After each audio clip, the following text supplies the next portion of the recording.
Backup class है आज, याद है ना?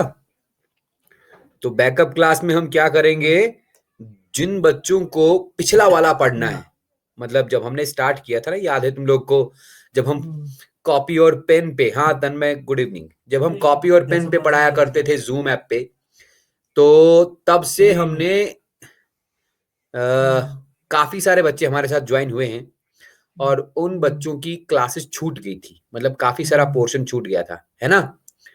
तो हम एक बैकअप क्लासेस में क्या करेंगे, जिन बच्चों का पिछला टॉपिक छूटा है ना, उनको वही पढ़ाएंगे।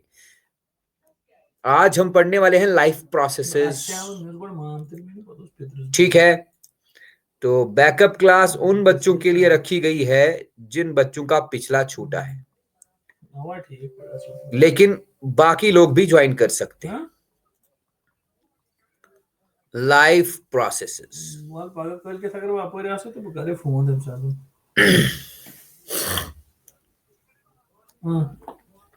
पहले मुझे बताओ बेटा, दीक्षा तुमने तो क्लासेस पहले से की है ना? हाँ दीक्षा, बात किसे हुई थी? यस। तो अनुष्का बेटा तुमने कहाँ से की है, कहाँ से पढ़ना है तुमको, पहले बताओ। अनुष्का, हर्षित, तन्मय, तनु सिंह, मुझे बताओ किसको कहाँ कहाँ से पढ़ना है, मुझे आइडिया मिल जाएगा ना कि मुझे क्या पढ़ाना है, कितना पढ़ाना है। जल्दी से बोलो।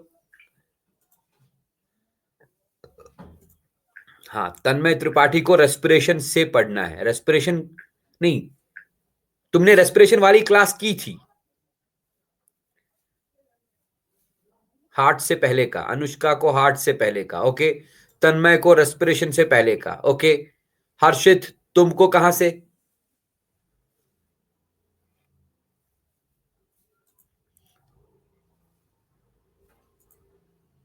तनु सिंह बेटा आपको कहां से? हाँ, हर्षित को एक्सक्रीटरी सिस्टम से पहले। तन्मय त्रिपाठी, अच्छा एक मिनट, रेस्पिरेशन के बाद, एक्सक्रीटरी सिस्टम के बाद? अरे भाई, एक्सक्रीटरी सिस्टम के बाद तो क्लासेस कर ही रहे हो ना। चलो एक काम करता हूं ना, मैं लाइफ प्रोसेस पहले से स्टार्ट करता हूं, जिसको जो पढ़ना है वो पढ़ ले, ठीक है? मैं पहले से स्टार्ट कर रहा हूं, जिसको जो पढ़ना है पढ़ लीजिएगा। देख लो, good evening, good evening. Backup class है, लाइफ प्रोसेस पहले से स्टार्ट कर रहा हूं, जिसको जहां से पढ़ना था वो पढ़ लीजिए, ठीक है? मैं पहले से पढ़ाऊंगा, ओके? तो लाइफ प्रोसेसेस क्या है? जितने भी लिविंग ऑर्गेनिजम्स हैं, सारे लिविंग ऑर्गेनिजम्स कुछ ना कुछ प्रोसेसेस परफॉर्म करते हैं। मैं लिखने वाला हूं, living organisms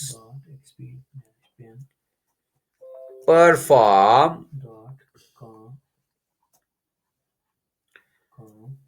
certain processes. Living organisms perform certain processes to survive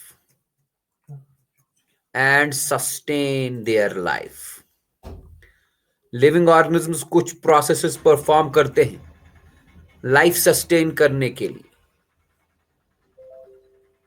to sustain their life, right? इन्हीं प्रोसेसेस को, जिन प्रोसेसेस की मदद से लिविंग ऑर्गेनिजम्स अपनी लाइफ सस्टेन करते हैं, सरवाइव करते हैं, इन प्रोसेसेस को हम लाइफ प्रोसेसेस बोलते हैं। कुछ लाइफ प्रोसेसेस का मैं यहां पर नाम लिखूंगा। बता, ग्रोथ, ग्रोथ एक लाइफ प्रोसेस है। डाइजेशन, ये भी एक लाइफ प्रोसेस है। रेस्पिरेशन,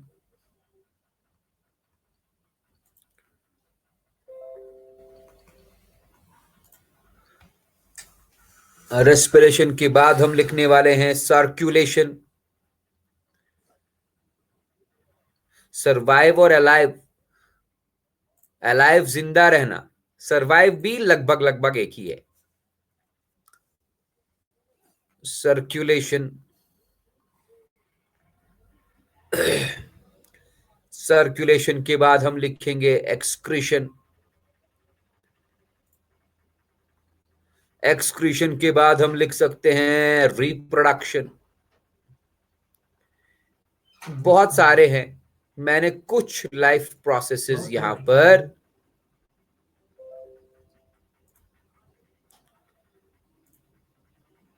ठीक है, कोई बात नहीं, जैसे करना है कर लो, फिलहाल जो मिस हुआ है वो पढ़ो। बहुत सारे लाइफ प्रोसेसेस है, मैंने यहां पर मेंशन कर दिए, ठीक है ना। इन लाइफ प्रोसेसेस में से सबसे पहले हम स्टार्ट करेंगे digestion. The first life process is digestion. बता मुझे डाइजेशन का डेफिनेशन जल्दी से।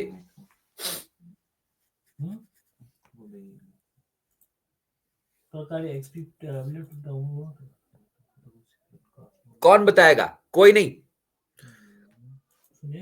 देखो भाई, डाइजेशन मतलब break down of complex food molecules into smaller, simpler ones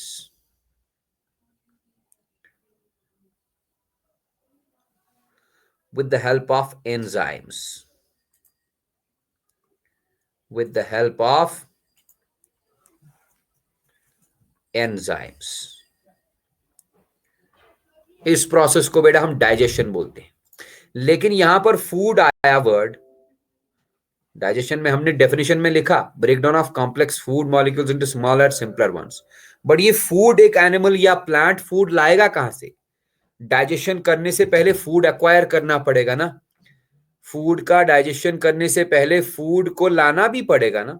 कहां से लाएगा फूड? हाँ, how an organism obtains food, एक ऑर्गेनिज्म फूड कैसे ऑब्टेन करेगा,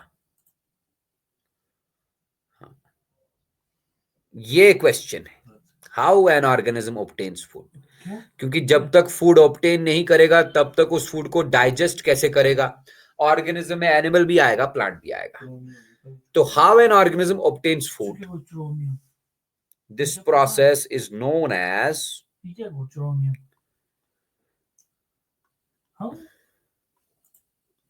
nutrition. How an organism obtains food is known as nutrition. एक ऑर्गेनिज्म अपना फूड ऑब्टेन कैसे करेगा, उस प्रोसेस को हम न्यूट्रिशन बोलेंगे। मतलब कहने का यह है कि डाइजेशन पढ़ने से पहले हमको पढ़ना पड़ेगा न्यूट्रिशन। समझ आ रही है बात?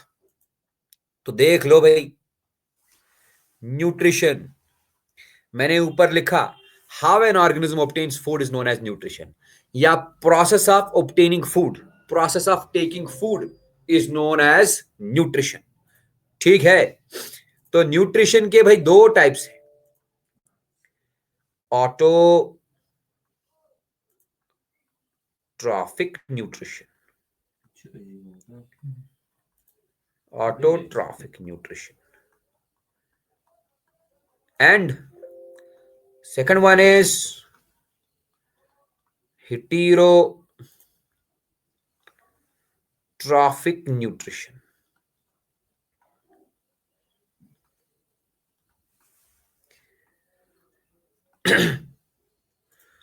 ठीक है, ऑटोट्रॉफिक न्यूट्रिशन में हम सिर्फ एक वर्ड लिखेंगे, इसको हम सेल्फ न्यूट्रिशन बोलेंगे।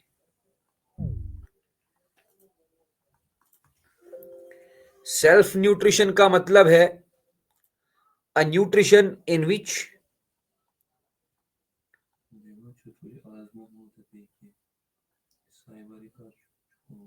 organism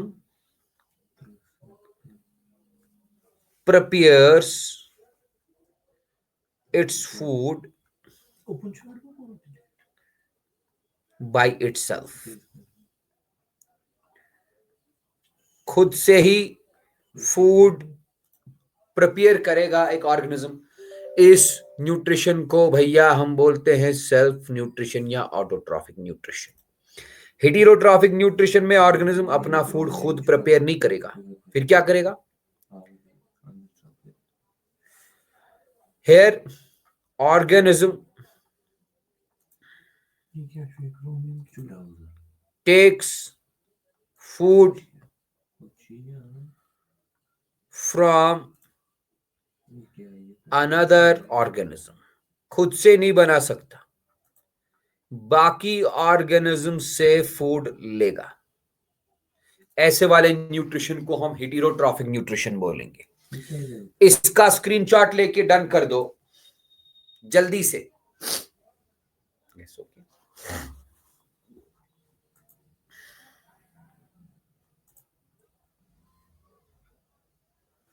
पर्टिकुलरली वो लोग स्क्रीनशॉट लेंगे जिन लोगों ने ये मेरे पास नहीं पढ़ा है। जिन्होंने नहीं पढ़ा वो लोग स्क्रीनशॉट डेफिनेटली ले लें। जिन्होंने पढ़ा है वो भी ले लें, अगर नहीं लेना चाहते तो मत ले, बस रिवाइज कर ले।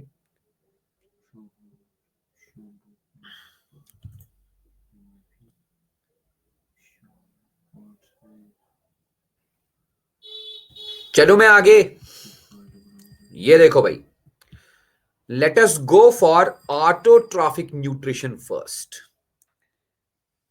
पहले हम बात करेंगे किसकी? Autotrophic nutrition. देखते जाओ, autotrophic nutrition, autotrophic nutrition.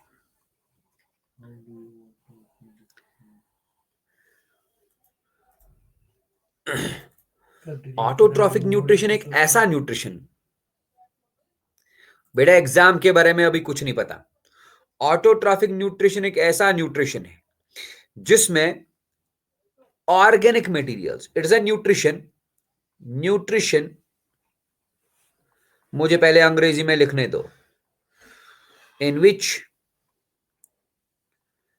which organic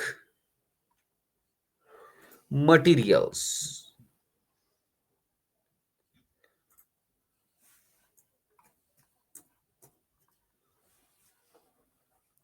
organic materials का मतलब है organic food, in which organic materials are formed by the combination of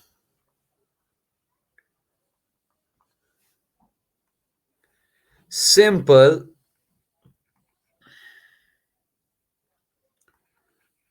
inorganic compounds। ऐसा प्रोसेस जिसमें फूड, जिसको हम ऑर्गेनिक मटेरियल भी बोलेंगे, जिसमें फूड बनेगा कैसे? By the combination of simple inorganic compounds like carbon dioxide and water is known as autotrophic nutrition, is known as autotrophic nutrition। ऐसा न्यूट्रिशन जिसमें ऑर्गेनिक फूड बनेगा जब सिंपल इनऑर्गेनिक कंपाउंड्स कंबाइन होंगे, ऐसे न्यूट्रिशन को हम ऑटोट्रॉफिक न्यूट्रिशन बोलते हैं। एग्जाम्पल में हम लिखेंगे nutrition in green plants, some bacteria,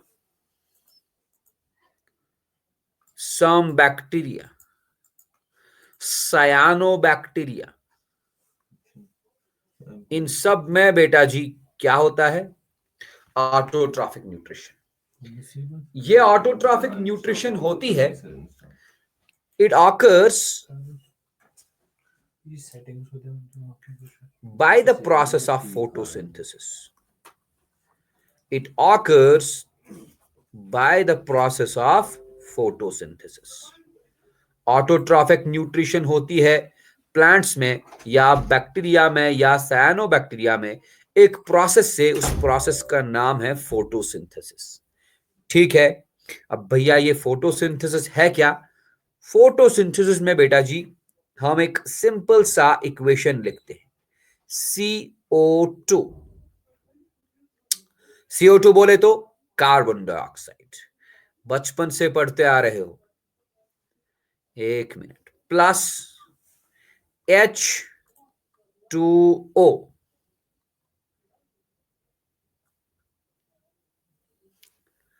it gives C6H12O6 plus O2 plus water. अगर हम इस इक्वेशन को बैलेंस करेंगे तो मैं लिखूंगा 6 times CO2 plus 12 times H2O, it gives C6H12O6 plus 6 times O2 plus 6 times water. ये फोटोसिंथेसिस का एक कंप्लीट इक्वेशन है। और ऊपर हम लिखते हैं सनलाइट, ध्यान से देखियो मैं क्या बोल रहा हूं, और नीचे हम लिख रहे हैं क्लोरोफिल। तो कहने का मतलब यह है कि लिविंग ऑर्गेनिज्म, कौन सा लिविंग ऑर्गेनिज्म? ग्रीन प्लांट या कुछ बैक्टीरिया या कोई साइना बैक्टीरिया, ये कार्बन डाइऑक्साइड एक सिंपल इनऑर्गेनिक कंपाउंड है, वाटर के साथ कंबाइन कराएगा। 12 टाइम्स वाटर लिखा हूं मैं, वाटर के साथ कंबाइन कराएगा। वाटर भी एक सिंपल इनऑर्गेनिक कंपाउंड है, तो सिंपल इनऑर्गेनिक, इनको कंबाइन कराएगा इन प्रेजेंस ऑफ सनलाइट। और क्लोरोफिल प्लांट्स के अंदर होता है। What is chlorophyll? क्लोरोफिल एक कलर्ड सब्सटेंस है, कलर्ड सब्सटेंस, कलर्ड सब्सटेंस को हम पिगमेंट भी बोलते हैं। तो क्या मैंने कहा कि सिंपल इनऑर्गेनिक कंपाउंड्स कौन कौन सा? वाटर और कार्बन डाइऑक्साइड, ये कंबाइन हो जाएंगे सनलाइट की प्रेजेंस में। क्लोरोफिल एक पिगमेंट है, ग्रीन कलर का पिगमेंट, ये सनलाइट को एब्जॉर्ब करेगा और ये सनलाइट यूज होगी इन दो चीजों को कंबाइन कराने में। जब ये दो चीजें कंबाइन होंगी तो C6H12O6 बनेगा, जो कि ग्लूकोज है, और ग्लूकोज एक ऑर्गेनिक कंपाउंड है, प्लस साथ में निकलेगा ऑक्सीजन और वाटर। ये फोटोसिंथेसिस का सिंपल इक्वेशन है। इसका मतलब यह है बेटा जी कि फोटोसिंथेसिस में हमको किन किन चीजों की जरूरत पड़ेगी, ध्यान से सुनो। सबसे पहले होना चाहिए प्लांट के पास कार्बन डाइऑक्साइड, कार्बन डाइऑक्साइड की जरूरत पड़ती है फोटोसिंथेसिस में, प्लस दूसरी चीज क्या? वाटर, प्लस थर्ड थिंग, तीसरी चीज सनलाइट, है ना? एंड चौथी चीज क्या है भाई? क्लोरोफिल। ये चार चीजें फोटोसिंथेसिस में नेसेसरी है। इन चार चीजों को हम बोलते हैं रॉ मटेरियल्स फॉर फोटोसिंथेसिस। और फोटोसिंथेसिस क्या है? एक ऐसा प्रोसेस जिससे प्लांट्स में, बैक्टीरिया में और सायानोबैक्टीरिया में कौन सी न्यूट्रिशन होगी? Autotrophic nutrition. जब भी मैं ऑटोट्रॉफिक न्यूट्रिशन बताऊं तब आप जान लीजिएगा कि यहां पर बात होने वाली है फोटोसिंथेसिस की। फोटोसिंथेसिस का मतलब है ऐसी एक प्रोसेस जिससे लिविंग ऑर्गेनिजम्स, कौन से living organisms? Green parts, green plants, एक ऐसी प्रोसेस जिससे ग्रीन प्लांट्स अपना फूड खुद बनाते हैं। कैसे बनाएंगे? सिंपल इनऑर्गेनिक कंपाउंड्स को कंबाइन करा के। ठीक, स्क्रीनशॉट लेके डन कर दो।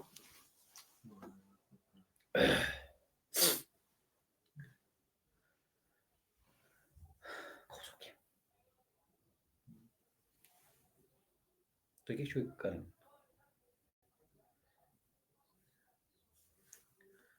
इसके जो कहानी no hacen eso,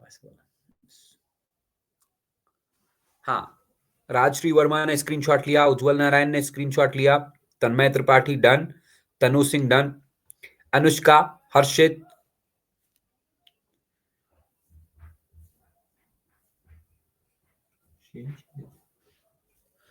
ओके, हम चलते हैं आगे।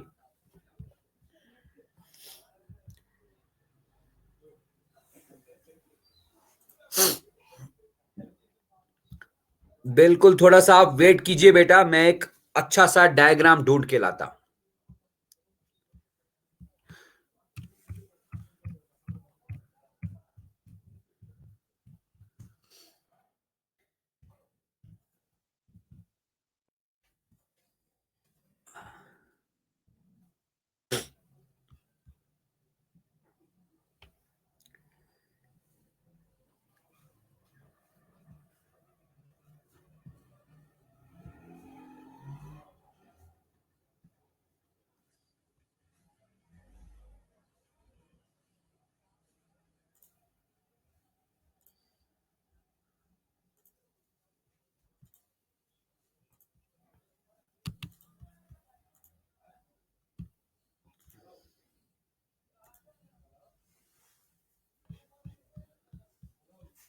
बस एक या दो डायग्राम्स में यहां पर पेस्ट कर दूंगा, आप उन्हीं डायग्राम से सारी प्रोसेस समझ लोगे।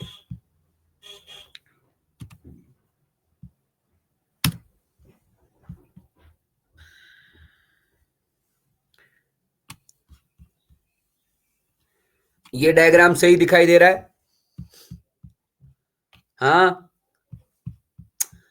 मुझे एक और ढूंढने दो।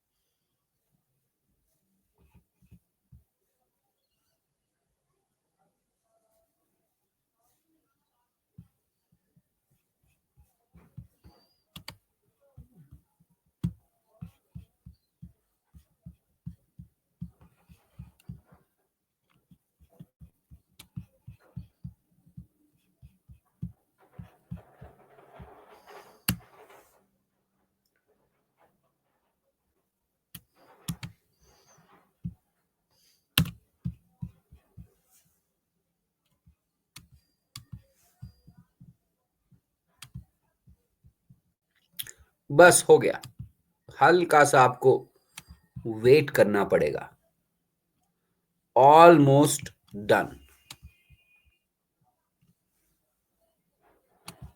ये देखो भाई, दोनों फिगर्स, दोनों डायग्राम्स सही से दिखाई दे रही हैं। आई होप आपको दिखाई दे रही होंगी, बता मुझे हाँ या ना।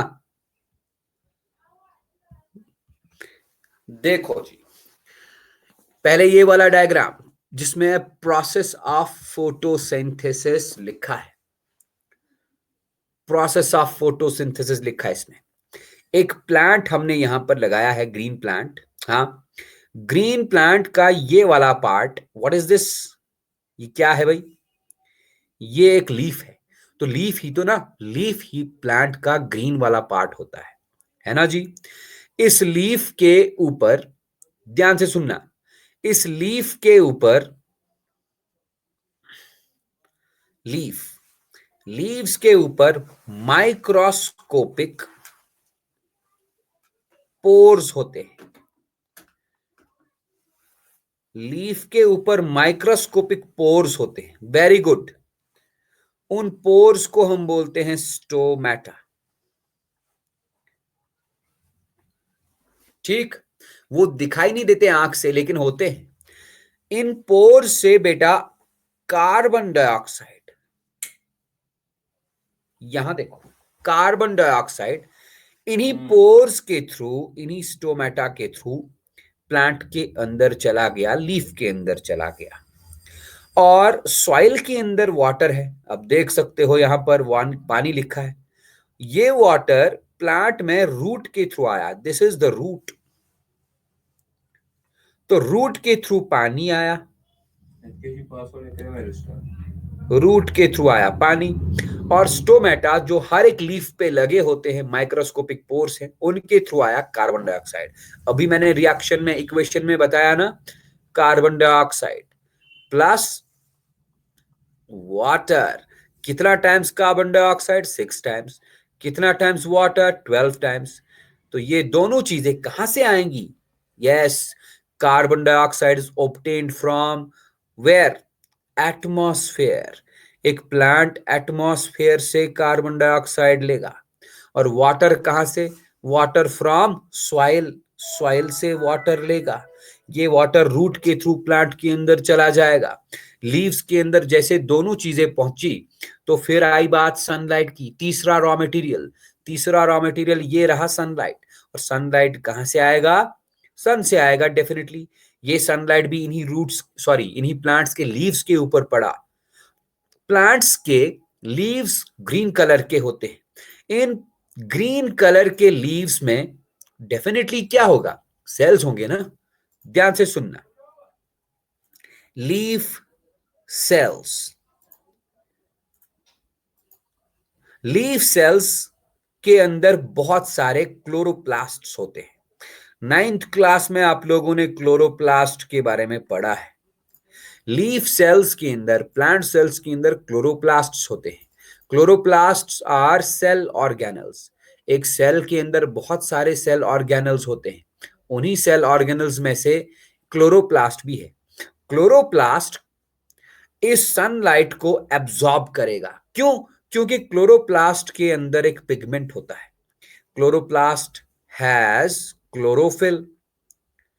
क्लोरोफिल क्लोरोप्लास्ट के अंदर ही होगा। ये क्लोरोफिल इस सनलाइट को एब्जॉर्ब करेगा। तो चारों रॉ मटेरियल्स आ गए। कार्बन डाइऑक्साइड आएगा एटमॉस्फेयर से, वाटर आएगा सॉइल से, सनलाइट आएगी सन से, और क्लोरोफिल क्लोरोप्लास्ट के अंदर है, जो कि लीफ सेल्स के अंदर होते हैं।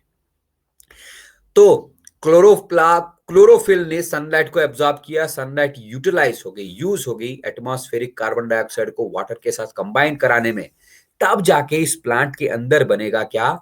इस प्लांट के अंदर बनेगा ऑर्गेनिक फूड जिसका नाम है ग्लूकोज।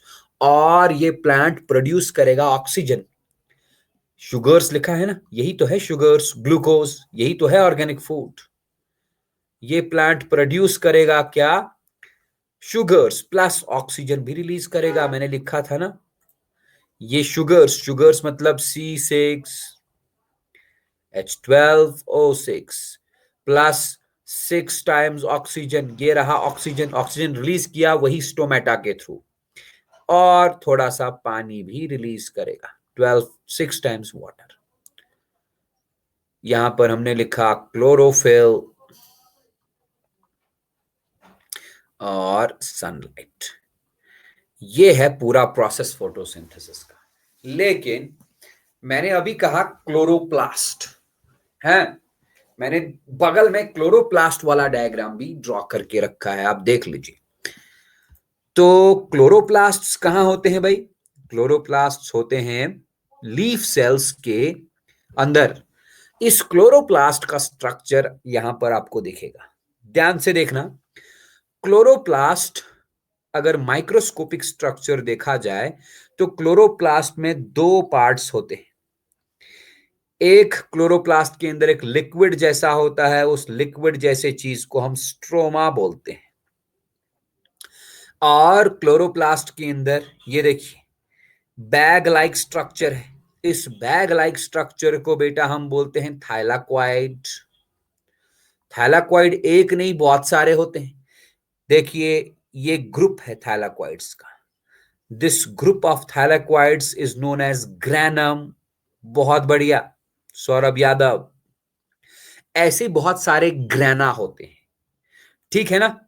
अब देखो क्लोरोफिल जो है ना, क्लोरोफिल पिगमेंट्स, मैं यहां लिखूं chlorophyll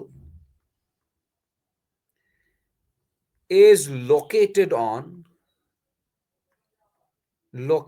on thylakoids। Chlorophyll present होता है थाइलाक्वाइड मेम्ब्रेन्स पे। जो ग्रैनम है ना, ग्रैनम, ये ग्रैनम है, ये वाला भी ग्रैनम है पूरा का पूरा। ये इन ग्रैना के अंदर जो थाइलाकॉइड्स होते हैं उनके मेम्ब्रेन्स पे लगे होते हैं क्लोरोफिल्स। ठीक। अब होगा क्या? फोटोसिंथेसिस प्रोसेस में बेटा दो स्टेजेस होते हैं। पहला स्टेज, उसको हम लाइट रिएक्शंस बोलते हैं, और दूसरे स्टेज को हम डार्क रिएक्शंस बोलेंगे। हाँ, एक काम करो, पहले इसका स्क्रीनशॉट ले लो, उसके बाद अगले पेज पे दिखाऊंगा जल्दी से।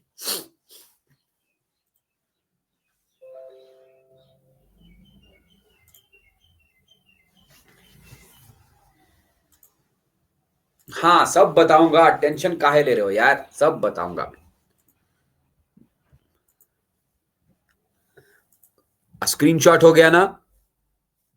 Very good.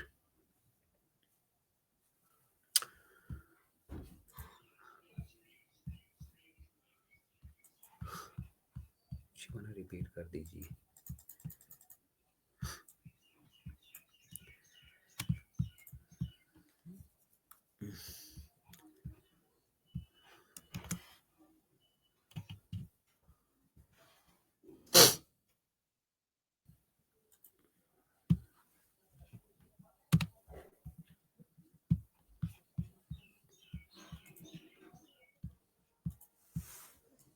एक मिनट।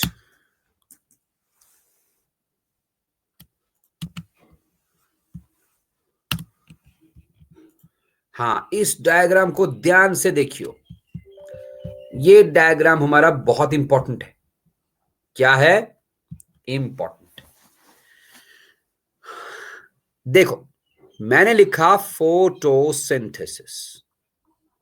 मैं सब कुछ रिपीट कर दूंगा, टेंशन मत ले। ध्यान से देखियो। इक्वेशन मैंने बताया, रिएक्शन मैंने दिखाया। अब देखो थोड़ा सा ओवरव्यू। फोटोसिंथेसिस बेटा जी दो स्टेजेस में कंप्लीट होता है। पहला स्टेज, उसको हम लाइट रिएक्शन बोलेंगे। लाइट रिएक्शन या लाइट डिपेंडेंट स्टेज, ये बिना लाइट के नहीं होगा। और दूसरा स्टेज होगा लाइट इंडिपेंडेंट स्टेज, उसको हम डार्क रिएक्शन बोलेंगे। ध्यान से सुनना मैं क्या बोल रहा हूं। जो लाइट रिएक्शन वाला स्टेज है, इसको हम फोटो केमिकल फेज भी बोलते हैं। फोटोकेमिकल फेज या फोटोकेमिकल स्टेज। और डार्क रिएक्शन वाला स्टेज जो है, इसको हम बायो केमिकल स्टेज भी बोलेंगे। बायोकेमिकल फेज या बायोकेमिकल स्टेज। लाइट रिएक्शन वाला स्टेज जो है बेटा, इसमें दो चीजें बनती हैं। लाइट रिएक्शन में दो चीजें होती हैं। एक, इसमें होता है break down of water. Break down of water. Water कहां से आया? प्लांट के क्लोरोप्लास्ट में। अभी मैंने कहा क्लोरोप्लास्ट में वाटर आता है प्लांट के रूट से, सॉइल से पानी को खींच लिया। उस वाटर का ब्रेक डाउन होता है with the help of sunlight. With the help of sunlight. With the help of sunlight. Yes. इस वाटर के ब्रेक होने के प्रोसेस को, जो सनलाइट से ब्रेक हुआ, इस प्रोसेस को बोलते हैं फोटो। फोटो माने लाइट, लाइसिस, लाइसिस माने ब्रेक डाउन ऑफ वाटर। ठीक है। ब्रेक डाउन ऑफ वाटर से दो चीजें निकलेंगी। एक, एक तो निकलेगा ऑक्सीजन। वही ऑक्सीजन रिलीज होता है बाद में स्टोमेटा से। और दूसरा निकलेगा व्हाट? दूसरा निकलेगा हाइड्रोजन। ये हाइड्रोजन यूज होगा, it is used, yes, it is used for production of, it is used for production of ATP and NADPH2. बहुत खतरनाक चीजें हैं ये, ठीक है ना। ध्यान से सुनना, मैंने क्या बोला? मैंने बोला फोटोसिंथेसिस दो स्टेजेस में कंप्लीट होती है। पहला स्टेज लाइट रिएक्शन, दूसरा stage dark reaction. Light reaction में वाटर मॉलिक्यूल्स ब्रेक होते हैं into oxygen and hydrogen. Diagram में बेटा जी देख सकते हो, ये देखो, सनलाइट आई, सनलाइट प्लांट के ऊपर पड़ी, प्लांट के ऊपर मतलब प्लांट के लीफ के ऊपर पड़ी सनलाइट। ये देखो भाई,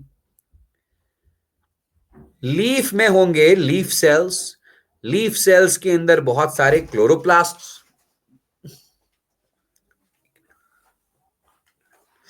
क्लोरोप्लास्ट्स क्या काम करेंगे?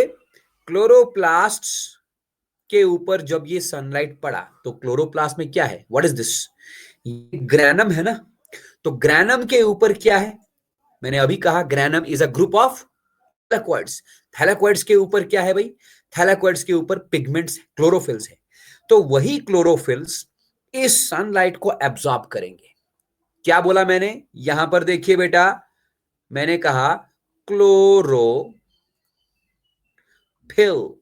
Molecules absorb sunlight. Chlorophyll molecules absorb sunlight, लेकिन ये क्लोरोफिल मॉलिक्यूल्स कहां पर होते हैं? They are located on thylakoids. ये थाइलाक्वाइड्स के ऊपर होते हैं। अब इन्होंने सनलाइट एब्जॉर्ब की, वो सनलाइट क्या काम करेगी? वही सनलाइट ब्रेक करेगी। यही सनलाइट ब्रेक करेगी किसको? वाटर को। वाटर को ब्रेक कर दिया इनटू हाइड्रोजन एंड ऑक्सीजन। क्या समझे? वही मैंने यहां लिखा ना, वाटर ब्रेक होने के लिए सनलाइट चाहिए। वो सनलाइट एब्जॉर्ब किसकी वजह से होती है? क्लोरोफिल्स की वजह से होती है। और क्लोरोफिल्स होते कहां हैं भाई? क्लोरोफिल्स होते हैं थैलेकॉइड्स के ऊपर। Thylakoids are the parts of chloroplast. अब जो इस ब्रेकडाउन से हाइड्रोजन निकला, ये हाइड्रोजन क्या काम करेगा? ये हाइड्रोजन एटीपी और NADPH2 बनाने में मदद करेगा। एटीपी बेटा आपको पता होगा, ATP is regarded as the energy currency of the cell. Energy currency, हर एक सेल में एटीपी होता है। और दूसरी चीज बनती है NADPH2। बस काम खत्म। तो अगर मैं बोलूंगा लाइट रिएक्शन कहां पर होती है, आप बोलोगे लाइट रिएक्शन सर ग्रैना के अंदर होती है। अब बोलोगे लाइट रिएक्शन ग्रैना के अंदर होती है। ग्रैना क्या है? What is granum? क्या है ये ग्रैनम? याद रखियो, लाइट रिएक्शन कहां पर होगी? On the grana. ग्रैना बोले तो थैलाकॉइड के ऊपर। क्यों? क्योंकि भाई थैलाकॉइड के ऊपर ही है ना पिगमेंट क्लोरोफिल मॉलिक्यूल्स। तो क्लोरोफिल मॉलिक्यूल्स ही ना सनलाइट को एब्जॉर्ब करेंगे। सनलाइट को एब्जॉर्ब किया, उसके बाद उस सनलाइट ने वाटर को ब्रेक किया इनटू ऑक्सीजन एंड हाइड्रोजन। फिर यही हाइड्रोजन यूज हुआ, दो चीजें बनी, एटीपी और NADPH2। अब देखो डार्क रिएक्शन में क्या होगा। डार्क रिएक्शन में ATP and NADPH2 are used। ATP और NADPH2 यूज होंगे, आर यूज्ड। एक मिनट बेटा बताऊंगा। डार्क रिएक्शन में ATP और NADPH2 यूज होंगे टू फॉर्म शुगर्स, जिनको हमने ग्लूकोज भी बोला। मतलब शुगर्स बनने के लिए क्या चाहिए? एटीपी और NADPH2। वो कहां पर बना? लाइट रिएक्शन में। कहां पर? थैलाकॉइड्स में। और डार्क रिएक्शन कहां पर होगी? डार्क रिएक्शन होती है stroma of the chloroplast. Stroma of the chloroplast में मैं बताऊंगा, टेंशन मत लो। देख लो भाई, ये देखो, यहां पर इसने कैल्विन साइकिल लिखा है। कि कैल्विन साइकिल ही तो डार्क रिएक्शन है, दिस इज डार्क रिएक्शन। और ये क्लोरोप्लास्ट के स्ट्रोमा में हुई। हुआ क्या, जो लाइट रिएक्शन में NADPH2 बना था, जो लाइट रिएक्शन में ये रहा NADPH2 बना था और ATP बना था, वो लाइट रिएक्शन में ATP NADPH2 बनने वाला डार्क रिएक्शन में यूज होगा। यूज होने के बाद तब जाके क्या बनेगा, ये रहा, ऊपर से कार्बन डाइऑक्साइड आया, वो कन्वर्ट हो गया इनटू शुगर। देखो फिर से बोलूंगा, कार्बन डाइऑक्साइड आया क्लोरोप्लास्ट के स्ट्रोमा में, वो डार्क रिएक्शन जिसको हम कैल्विन साइकिल भी बोलते हैं, डार्क रिएक्शन की वजह से शुगर में कन्वर्ट हो गया। लेकिन इस प्रोसेस में जरूरत पड़ती है ATP और NADPH2 की, जो कि लाइट रिएक्शन में बनते हैं। बताओ इसमें कोई दिक्कत? NADPH2 को साइड में रखो, इसमें कोई दिक्कत है तो बताओ, नहीं तो स्क्रीनशॉट लेके डन कर दो, मैं इसके बाद रिपीट कर दूंगा। जल्दी जल्दी करो।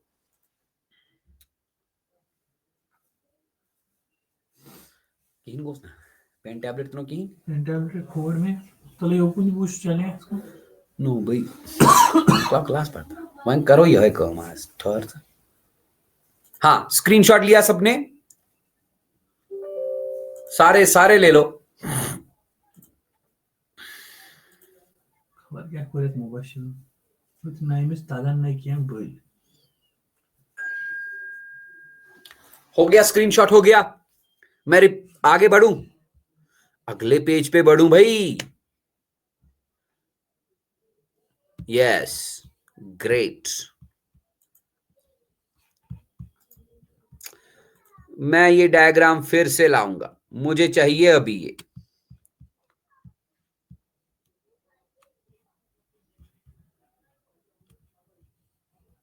तो ये क्या है, have a team plan, चाहिए team plan, each one one। तेलेवन में नहीं रहा, जस्ट हर हो। लेकिन थाई तो तुम्हारी थी। इधर देखो बेटा, मैं रिपीट करने वाला हूं, मैंने रिपीट करना है। लिसन केयरफुली, ध्यान से सुनिएगा मैं क्या बोलूंगा। मैंने आपको कहा कि फोटोसिंथेसिस बेटा जी 2 स्टेजेस में कंप्लीट होती है। पहला stage light reaction, light reaction RXN short में लिखा मैंने। लाइट रिएक्शन में क्या क्या हुआ? पहली बात, photolysis of water, photolysis of water. Photolysis of water से 2 चीजें बनी, क्या क्या? ऑक्सीजन जो कि स्टोमेटा से रिलीज हुआ और बना हाइड्रोजन। दूसरी बात मैंने क्या बोली? Formation of ATP, adenosine triphosphate, and NADPH2, पूरा नाम निकोटिनामाइड एडेनिन डाइन्यूक्लियोटाइड फॉस्फेट, बाद में बताऊंगा। लेकिन ये कैसे बनेंगे? With the help of hydrogen, ठीक। हाइड्रोजन कहां से रिलीज हुआ? लाइट रिएक्शन से। और लाइट रिएक्शन कहां पर हुई? Light reaction occurs inside thylakoids, chloroplast के थाइलाकॉइड्स में लाइट रिएक्शन होगी। लाइट रिएक्शन में सनलाइट की जरूरत पड़ेगी। थाइलाकॉइड्स के ऊपर पिगमेंट क्लोरोफिल्स होंगे, वो सनलाइट को एब्जॉर्ब करेंगे, वही सनलाइट वाटर को ब्रेक करके ऑक्सीजन और हाइड्रोजन निकालेगा। फिर ये हाइड्रोजन यूज होगा ATP और NADPH2 बनने के लिए, राइट। फिर मैंने कहा डार्क रिएक्शन को हम बायोकेमिकल फेज भी बोलेंगे, RXN बोले तो dark reaction. It is also known as Calvin cycle.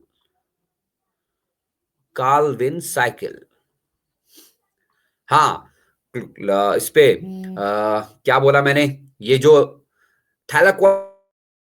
Pigments होते हैं in the form of quantasomes, groups of pigments जिनको हम कॉन्टोसोम्स बोलते हैं। तो डार्क रिएक्शन को हम कैल्विन साइकिल भी बोलते हैं। डार्क रिएक्शन कहां पर होगी?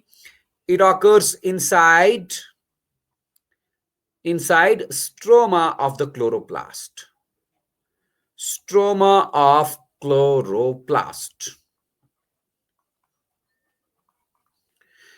क्या होगा इसमें? इसमें होगा फॉर्मेशन ऑफ शुगर्स बोले तो ग्लूकोज, ऑर्गेनिक फूड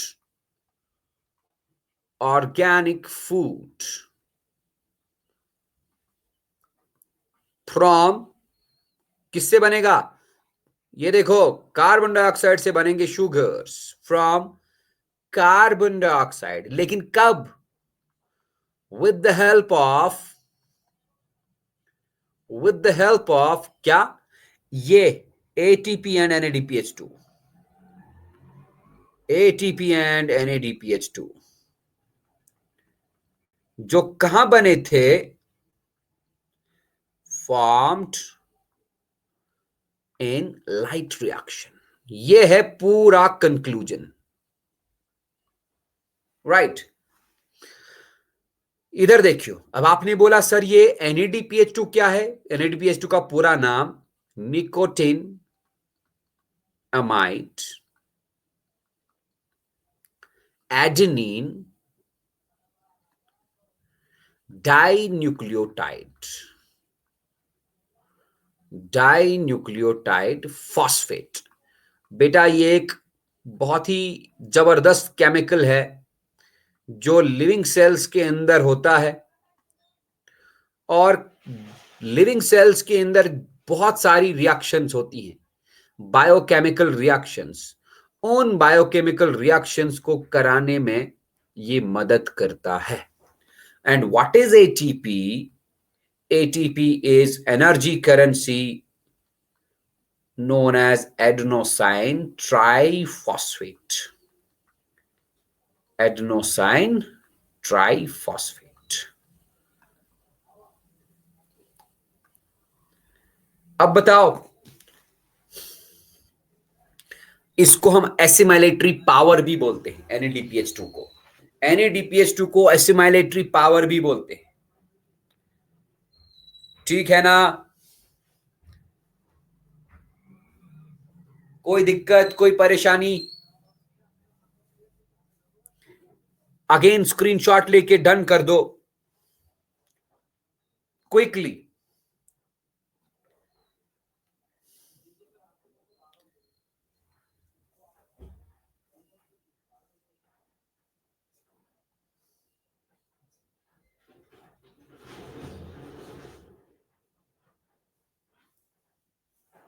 हो गया ना? हम आगे बढ़े।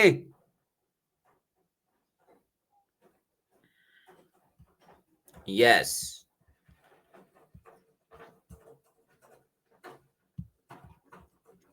तो अब मेरे पास कुछ क्वेश्चंस हैं। सबसे पहला क्वेश्चन बेटा,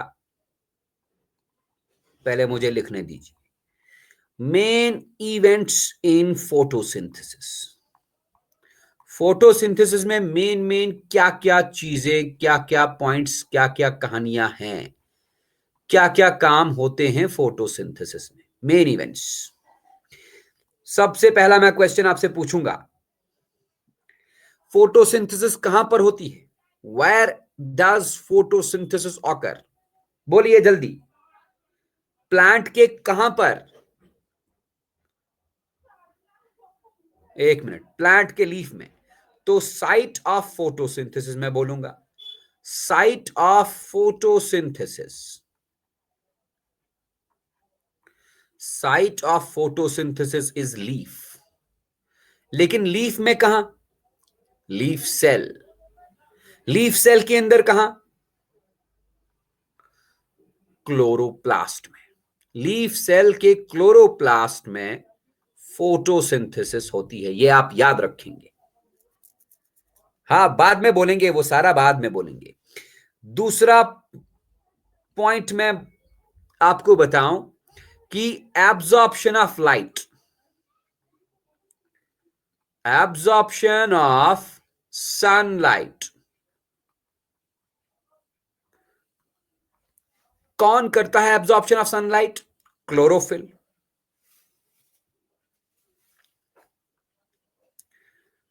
कहां पर है chlorophyll? In the thylakoid membranes of chloroplasts.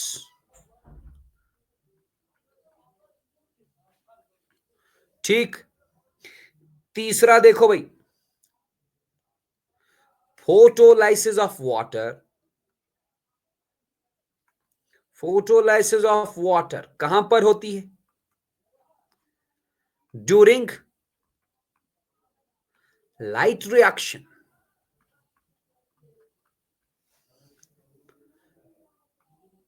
In which क्या रिलीज होता है? Oxygen and hydrogen are released.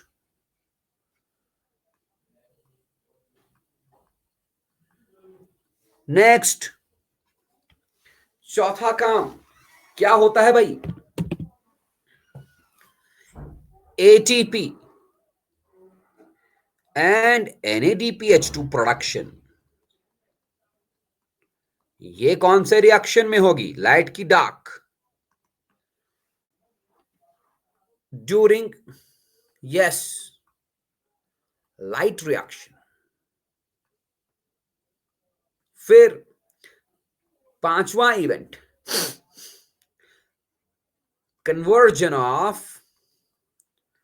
conversion of carbon dioxide into sugars. Conversion of carbon dioxide into sugars, ये कहां होती है? During dark reaction। कहां पर? Inside stroma of the chloroplast। याद रखें, conversion of carbon dioxide into sugars, इस process को हम बोलते हैं reduction of carbon dioxide to sugars. Reduction of carbon dioxide, या it is also known as fixation of carbon dioxide. Fixation of carbon dioxide into sugars. ये है photosynthesis की पूरी कहानी। स्क्रीनशॉट लेके डन कर दो जल्दी से, जल्दी से।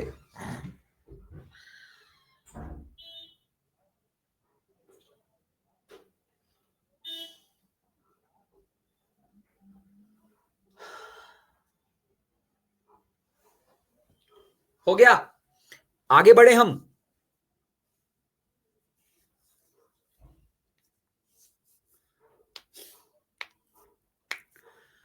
देखते जाओ।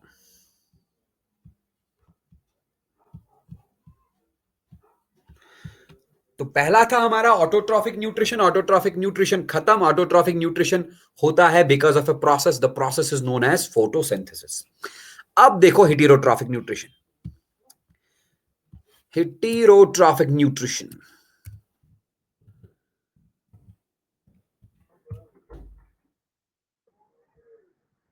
एक मिनट बस, हो गया हमारा काम।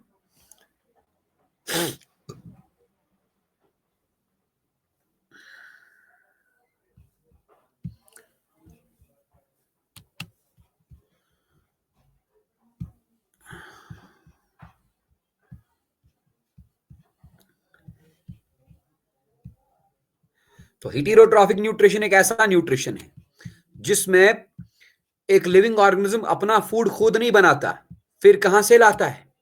एक लिविंग ऑर्गेनिज्म अपना फूड खुद नहीं बना पाएगा तो कहां से लाएगा भाई? वो लाएगा किसी और सोर्स से। और वो सोर्स क्या है? दूसरे प्लांट को खाएगा या किसी एनिमल को खाएगा और अपना न्यूट्रिशन का रिक्वायरमेंट फुलफिल करेगा। ठीक है? ये देखो भाई, ये रहा हेटेरोट्रॉफिक न्यूट्रिशन। तो क्या बोला मैंने? Heterotrophic nutrition is that type of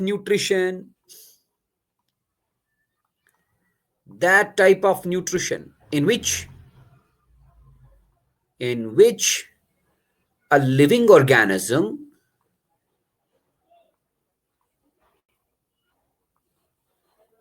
obtains its food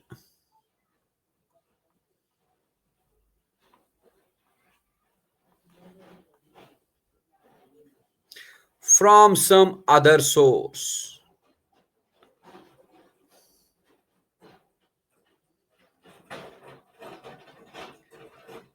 Because it cannot prepare its food.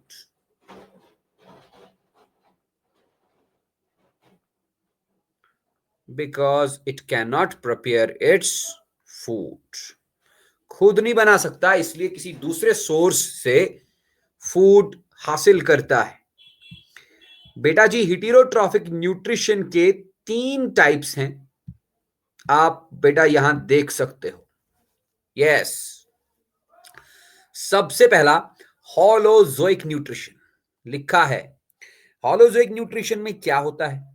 The organism feeds by ingesting solid food organic matter which is then digested and absorbed into their bodies.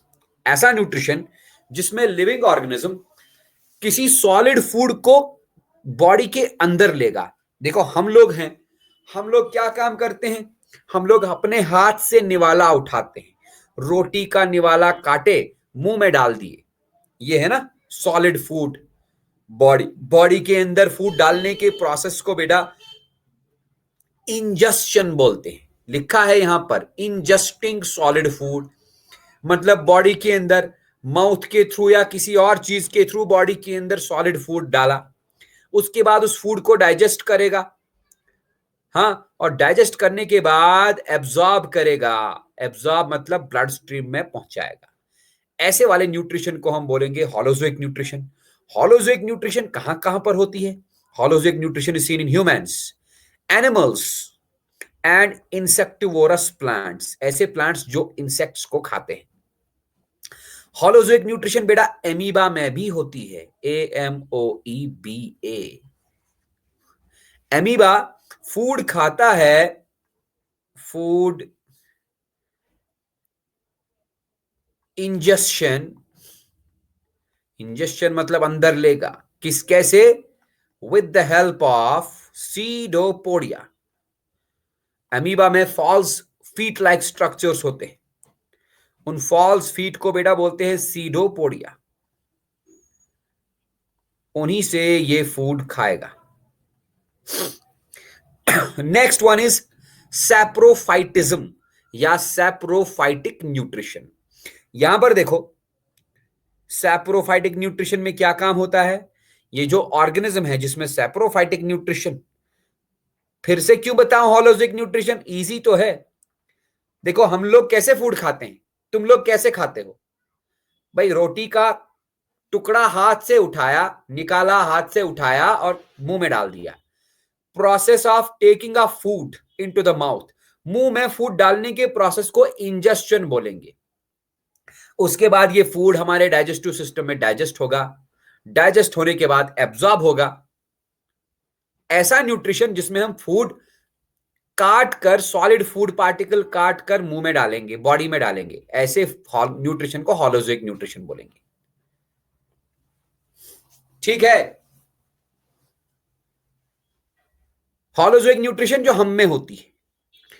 तो saprophytic nutrition में क्या, एक living organism कैसे feed करता है? लिखा है it feeds on dead and decaying matter.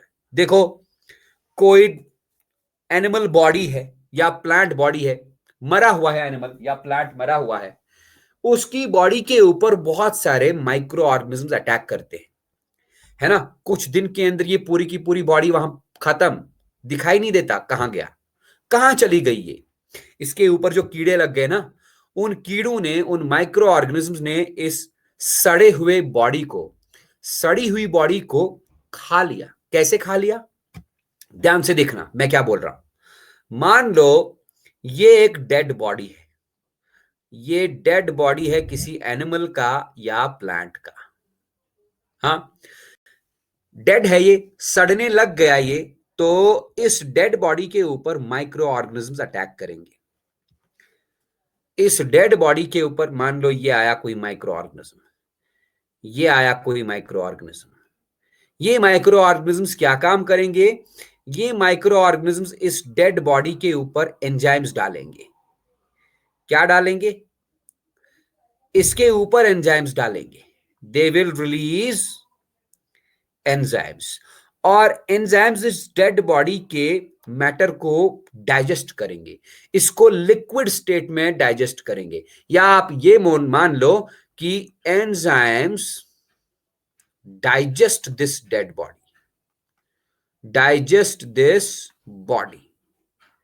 जब एंजाइम्स इस बॉडी को डाइजेस्ट करेंगे, बाद में ये माइक्रो ऑर्गेनिजम्स उस डाइजेस्टेड फूड को चूस लेंगे। देन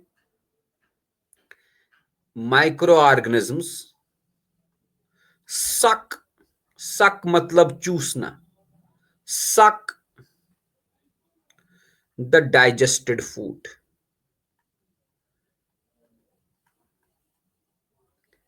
हम लोग में क्या होता है?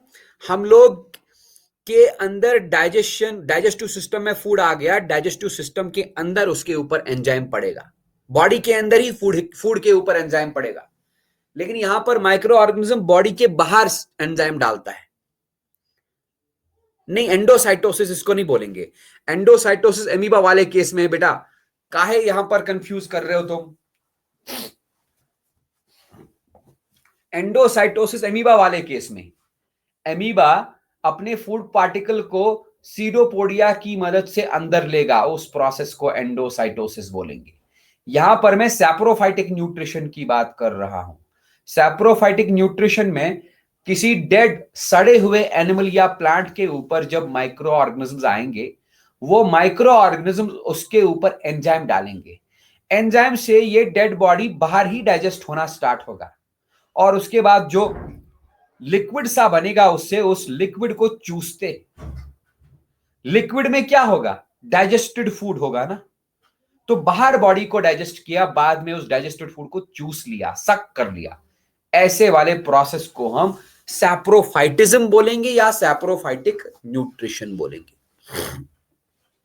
एग्जाम्पल में दिया है bacteria and fungi which digest the food externally. देखो, ये फूड को एक्सटर्नली डाइजेस्ट करते हैं, मतलब बॉडी के बाहर, before the nutrients are absorbed.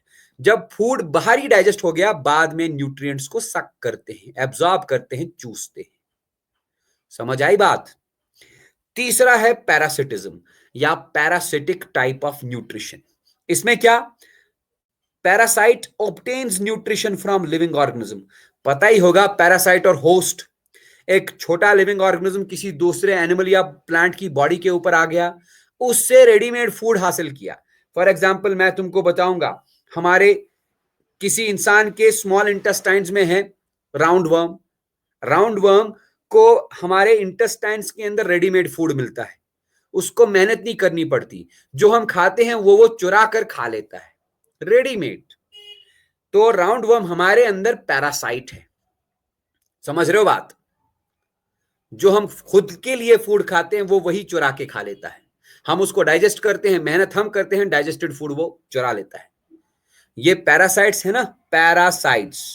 बेटा पैरासाइट्स फूड रॉबर्स होते हैं, दे आर फूड रॉबर्स।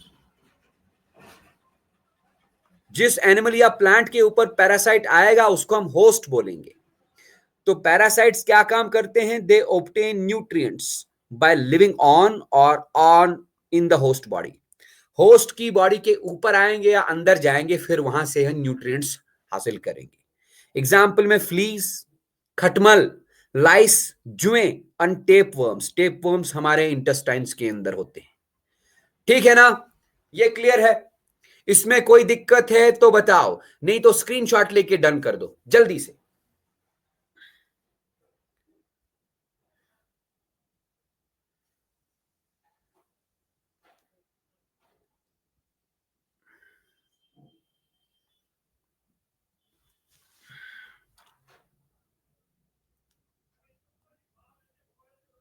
हो गया?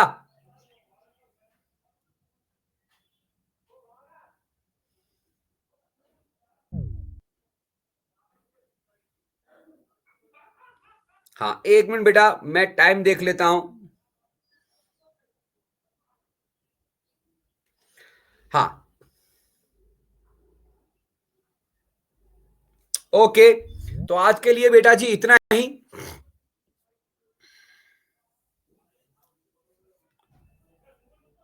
मिलते हैं अगली क्लास में। एक तो नॉर्मल क्लास तो लगेगी ही लगेगी, अगर कोई बैकअप क्लास भी होगी तो उसमें भी मिलेंगे, ठीक है? तब तक के लिए बाय बाय। ओके बेटा भाई, स्क्रीनशॉट लेके जाइयो। Bye bye, take care.